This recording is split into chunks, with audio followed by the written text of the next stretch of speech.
We had a neighborhood group of kids that we would play, and where I grew up, our neighbors had a maple tree, and went up at least 50 feet. Well, we'd get up there and we'd practice our Tarzan yell and swing down, and somebody pretended to be Cheetah the monkey, and someone was Tarzan, and then occasionally there was a girl in the neighborhood that would come over and she'd play the Jane part.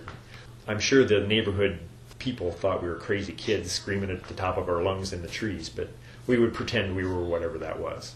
Total in my growing up years, I only had about 10 comics of my own. 10 cents was a lot of money. You go and redeem pop bottles for like 2 cents, and so I'd take my little wagon and go along the highway and find a pop bottle here and there and get enough money so that I could go buy a comic book. Well, that didn't happen very often that I had enough money to even do that. So I started collecting this. I think my first one was maybe like 6 years ago, maybe. That's when I really started in earnest trying to get them all, so I could start. And I haven't read them all yet because I want to start from scratch and read the whole thing through and not have any gaps. I've got the complete collection all the way here, but the first Tarzan comic book was actually, I wrote that down, I still have to get Dell number 134 and 161, and that was before they started with Tarzan number 1.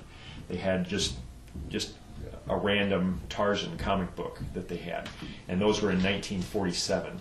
I've got 303 comics in all of this, and I've spent $1,888.42 to get those. So that comes out to $6.23 a comic. The thing that got me into Tarzan was the actual Tarzan book. Edgar Rice Burroughs is the author, and he wrote the first Tarzan book in 1912. And then he had a series of 24 books, and the last one was published in 1940. Well, in the mid-60s, somewhere in there, in the back of comic books, they used to have things where you could buy X-ray glasses or slinkies and toys and games, a whole 152 set of little army men that you could play with, so you could send away for these things. I always wanted to get that collection. There was a whole set of 24 books that you get off the back of a comic book, and so I asked for that and asked for that, for like 10 years for Christmas from my folks, and they never got it for me. Well, finally, we moved here to Grinnell 20 years ago.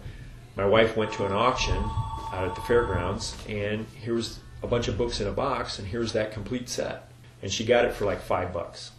So then I've read all of those books, and that kind of got me reacquainted with something that I had done in my youth.